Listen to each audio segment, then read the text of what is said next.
وحبكم ما شكيروا يا وحاوي دبا جرى في التلفزيون عن أرمية فرنسيسكا أرمية فرنسيسكا بيش غنيين وين بختيان يقول كان بختيان كانوا هلوه الجري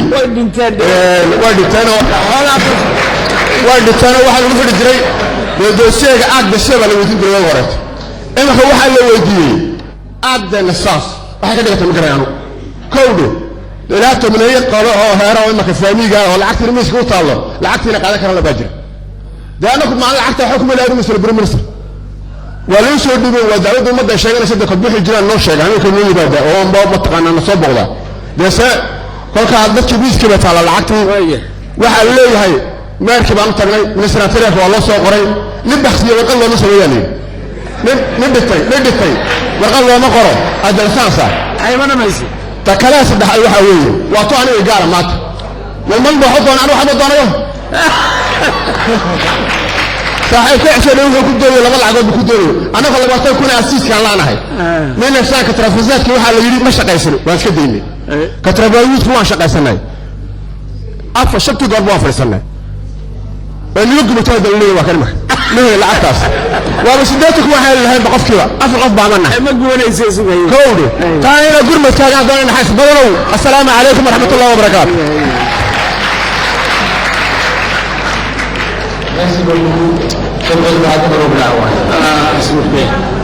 كن خالد عمر أيوة جميل نعطي الريبونس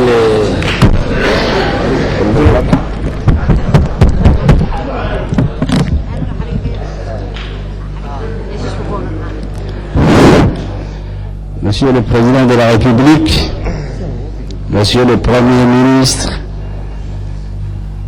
Messieurs les ministres, honorables parlementaires, mes sœurs et frères participants à ce forum et à ce débat national.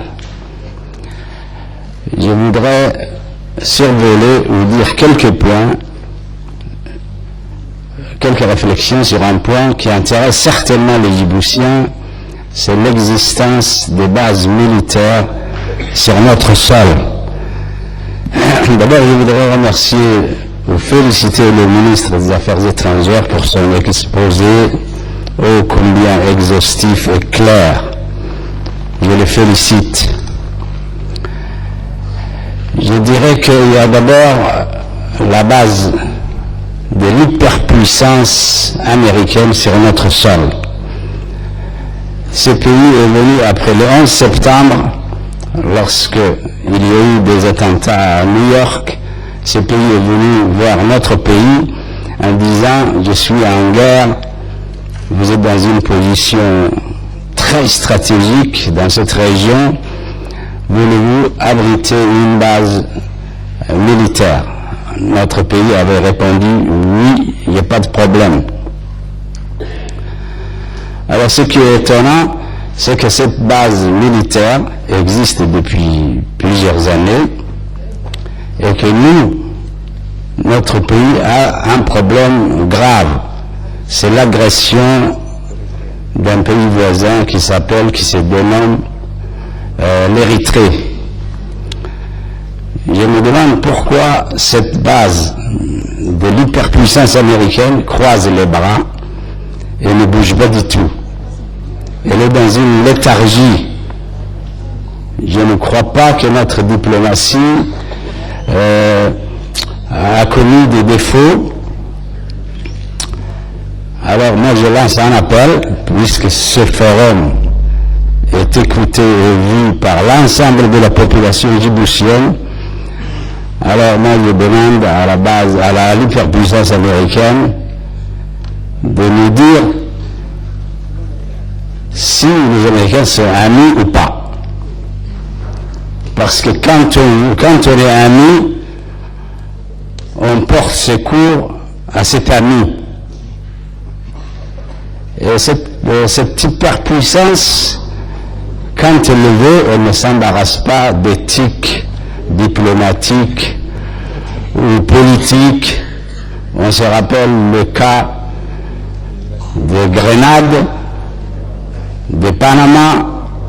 Alors je me demande pourquoi si nous avons aidé les États-Unis à s'installer chez nous dans cette région stratégique, pourquoi ils ne sont pas à nos côtés aussi?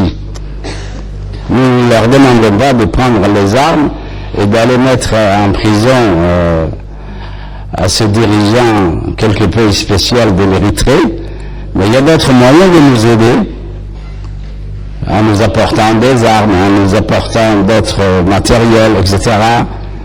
Ça, c'est quand même étonnant et les Djiboutiens se le demandent. Il y a aussi l'autre puissance qui est là depuis 120, maintenant il y a 30 ans, 150 ans. Là aussi, nous avons accepté cette base militaire au moment où nous accédions à l'indépendance. Moi-même, qui étais le chef du front de libération de notre pays, j'avais accepté sans hésitation aucune à ce que cette base puisse continuer à rester à Djibouti. Cette base militaire française aussi croise les bras également. C'est incroyable. Et nous, Djiboutiens, qui connaissons parfaitement le français, nous les connaissons comme des gens qui respectaient leurs engagements. Peut-être le respect de l'engagement est parti avec le régime gaullien.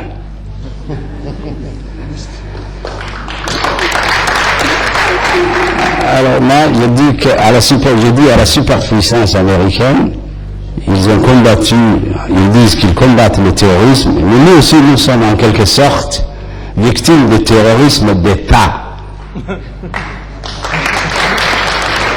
Pourquoi?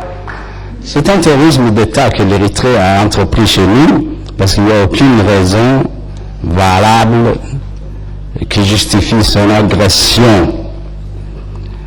Tous les plans, tous les documents sont connus du monde entier. L'Érythrée et Djibouti ont été colonisés respectivement par l'Italie et par la France. En ce moment-là, il y a plus d'une centaine d'années, il n'y a jamais eu de problème de frontières. Donc c'est du terrorisme en quelque sorte. Je dis que Monsieur le Président, je crois que quelquefois, vers ces deux pays, nous devons un peu agir comme un buffle, en dressant les cornes et en tapant les pieds sur terre, en disant qu'est-ce qui se passe? Êtes-vous amis ou pas? C'est une diplomatie très active. Et également, actuellement, il y a le problème de la piraterie maritime. Tout l'Occident est venu dans notre pays. On voit ce qui se passe à Kandinsky, Hotel Palace. Il y a toutes les forces de l'Occident. Il y a les uniformes hollandais, les uniformes espagnols, la puissance allemande est là aussi. Et malgré toute cette présence, nous n'avons en retour rien du tout. Merci, Monsieur le Président. Monsieur le ministre va répondre aux séries de questions. Merci. Ali Soubhané a parlé d'un petit pays et d'une grande politique.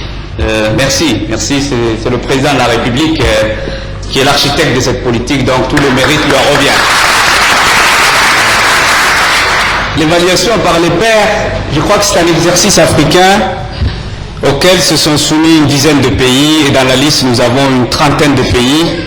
C'est vrai qu'il y a des conditions, il y a des exigences, il y a des difficultés, mais on ne peut pas, je veux dire l'éluder, on ne peut pas, je dirais, passer à côté, parce que c'est un exercice qui nous donne, je dirais, un label. Lorsque les pairs africains évaluent la bonne gouvernance d'un de leurs pairs, bonne gouvernance politique, économique, sociale, je crois que c'est d'abord, c'est par respect à ce pays, parce qu'un pays voyou, personne ne viendra lui dire, voilà, on voudrait évaluer ce que vous faites. Mais quand les pairs africains ont décidé qu'ils allaient, donc, par un mécanisme d'autocontrôle, s'évaluer tour à tour, je crois que c'est un exercice très louable. Et si notre pays, le président de la République, a décidé donc de s'inscrire sur cette liste, c'est d'abord pour montrer patte blanche, et ensuite pour dire que Djibouti n'a pas peur, et de montrer que c'est un pays où la bonne gouvernance est de rigueur. Et c'est comme ça qu'il faut le comprendre.